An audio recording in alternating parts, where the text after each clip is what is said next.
वैदिक पर्सपेक्टिव के इस YouTube चैनल को सब्सक्राइब करें, वीडियो को लाइक व शेयर करें।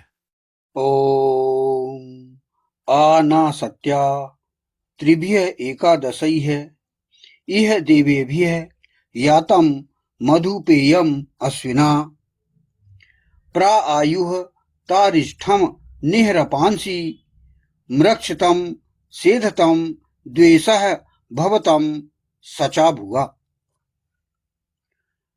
आ जाओ जो असत्य नहीं है, 3 अर्थात त्रिसप्त, 11 अर्थात इंद्रियों सहित यहाँ दिव्यकर्म करने वालों के साथ माधुर्य के पान के लिए हे अश्विना पुरुष औरत युगल, प्रकृष्ट रूपेण आयु को पार करते हुए, निरंतर पापों को द्वेष को दूर करते हुए, साधना करते हुए, संयुक्त होते हुए। यह मंत्र ऋग्वेद के प्रथम मंडल के 34वें सूक्त का 11वां मंत्र है, अर्थात एकादश।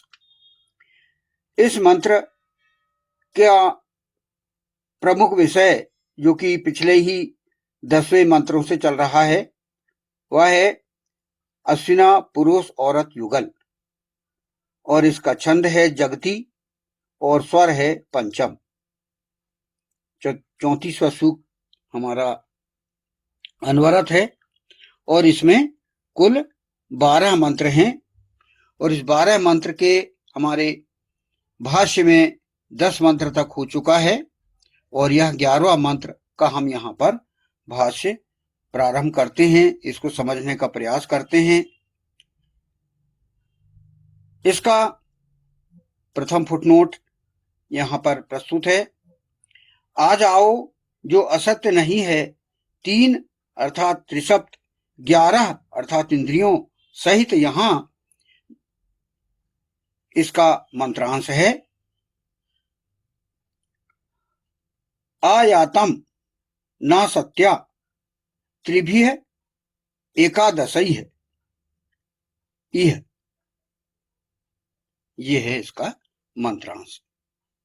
अब इस मंत्रांश को हम देखें तो यह मंत्रांश इस टाइप का, ना सत्या जो शब्द आया है वह नवम मंत्र में और दशम मंत्र 2 में भी इससे संबंधित मैटर आया है।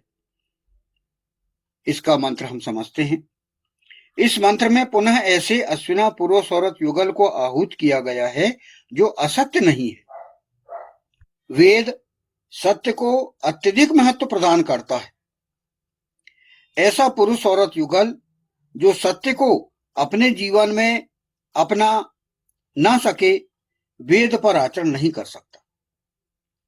अर्थात ऐसा युगल जो असत्य में डूबा हुआ है, जो झूठ में डूबा हुआ है, जिसका जीवन ही झूठ, फरेब, धोखा देना हो, उसके लिए यह मंत्र नहीं है, बल्कि ऐसे लोगों के लिए है जो कि सत्य बोलते हैं, सत्यवादी हैं, सत्य पर विश्वास करते हैं।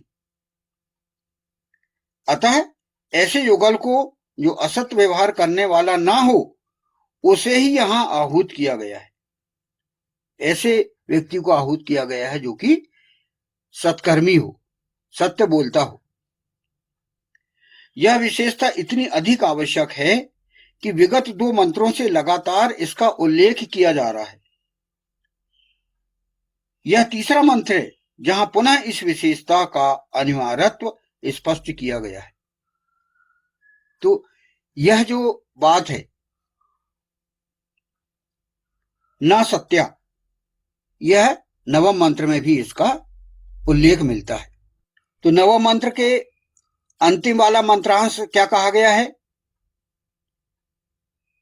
ना सत्या उपयाथः, असत्य नहीं है उपगमन करो। यानी यह युगल जो है वह सत्य पर आधारित होकर सच्चाई को स्वीकार करते हुए और वह युगल एक हो। ये 9वें मंत्र में कहा गया था, और 10वें मंत्र में भी यही बात आई है। वह है आ जाओ तुम दोनों जो असत्य नहीं है। अनासत्या गच्छतम। यह बात 10वें मंत्र में भी कही गई है। अर्थात अब ये 11वां मंत्र में पहुंचे अपन, तो इस 11वें मंत्र में भी क्या कहा गया है? आ जाओ जो असत्य नहीं है, 3 अर्थात त्रिसप्त, 11 अर्थात इंद्रियां सहित यहां। आ ना सत्या त्रिभ्य एकादशय इह। ये बात 3 बार हो गए। अर्थात ईश्वर, ईशान परम परमात्मा ये चाहता है कि व्यक्ति असत्य ना बोले, झूठ ना बोले, झूठ बोलकर लोगों को न लूटे, बल्कि सत्य पर आधारित हमारा जीवन होना चाहिए। हर व्यक्ति का जीवन सत्य पर आधारित होना चाहिए। तो पिछले 9वें मंत्र और 10वें मंत्र में बहुत विस्तार से हमने ये व्याख्या कर चुके हैं। क्या कर चुके हैं कि वर्तमान समय में असत्य व झूठ का बोलबाला क्यों है, इस विषय पर हम विचार कर चुके हैं। और असत्य क्यों है, झूठ का बढ़ना क्यों है, और ये क्यों पाया जाता है, ये वातावरण, इस पर हमने बहुत पॉइंट के रूप में चर्चा कर चुके हैं, जिसमें मुख्य बात समझाई गई थी कि लोग झूठ क्यों बोलते हैं, असत्य क्यों बोलते हैं। उसमें कारण बताए गए थे कि व्यक्ति स्वार्थी और लोभी होता है, नैतिक शिक्षा की कमी रहती है उनमें, प्रतिस्पर्धा का दबाव रहता है और त्वरित लाभ की प्रवृत्ति लोगों में होती है, इस कारण झूठ बोलते हैं। समाज में आदर्शों की कमी है और कुछ तो कलयुग का प्रभाव। ये कुछ बातें ऐसी होती हैं जो कि विस्तार से उस समय बताई गई थी कि वातावरण झूठ का क्यों है, ये कारण बताए गए थे। अब लोग सत्य कैसे बोलें, वे आचरण कैसे करें, इस पे भी बात समझाई गई थी, बताई गई थी। उसमें बताई गई थी कि सत्य की ही विजय होती है। जिस प्रकार रामायण, महाभारत, अन्य शास्त्रों में सत्य की जीत बताई गई थी, सत्यमेव जयते की व्याख्या की गई थी, और ऐसे लोग जो सत्य पर स्थिर रहते हैं उनका उदाहरण दिया गया था, और ऐसे उपाय भी बताए गए थे जो कि सत्य पर हम चल सकने का संकल्प लें, ये समझाया गया था।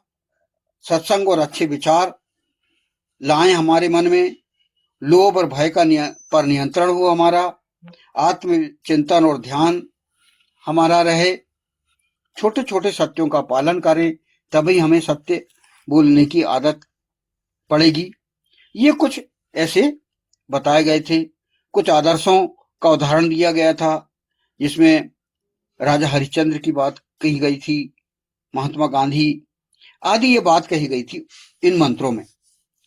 और उसमें सत्यम वाद धर्मम चर, अर्थात सत्य बोलो और धर्म पर आचरण करो, ये बात बताई गई थी।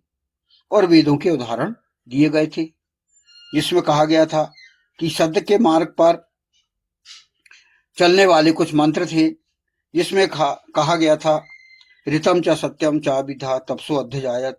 ये ऋग्वेद का मंत्र था कि इस सृष्टि की रचना ऋत अर्थात नियम और सत्य से हुई है, अर्थात संसार की व्यवस्था सत्य पर ही आधारित है, ये बात बताई गई थी। फिर सत्य से ही उन्नति होती है, यह बात बताया गया था। सत्य उन्नतविता भूमि अथर्ववेद का मंत्र बताया गया था। और अंत में बताया गया था कि सत्य का मार्ग ही श्रेष्ठ है, सत्यमेव जयते नानृतम। ये मुंडकोपनिषद का उदाहरण दिया गया था कि केवल सत्य की ही विजय होती है, असत्य की नहीं। ये पिछले 2 मंत्रों में बताया गया था, जिसको कि हमने इस 11वें मंत्र में संक्षेप में समझा। तो ईश्वर यही चाहता है कि सत्य पर आधारित लोगों का जीवन रहे और वे अच्छे से जीवन जिएं। और यहीं पर 11वें मंत्र में भी वही बात दोहराई गई है तो जो बात दोहराई गई है, जो बात बार बार रिपीट की जाती है, उसका अर्थ हम ये समझें कि उसको हमें अच्छी से समझना है, दिमाग में ठुक जाना चाहिए, हमारा ब्लूप्रिंट बन जाना चाहिए। ये इसका अर्थ होता है।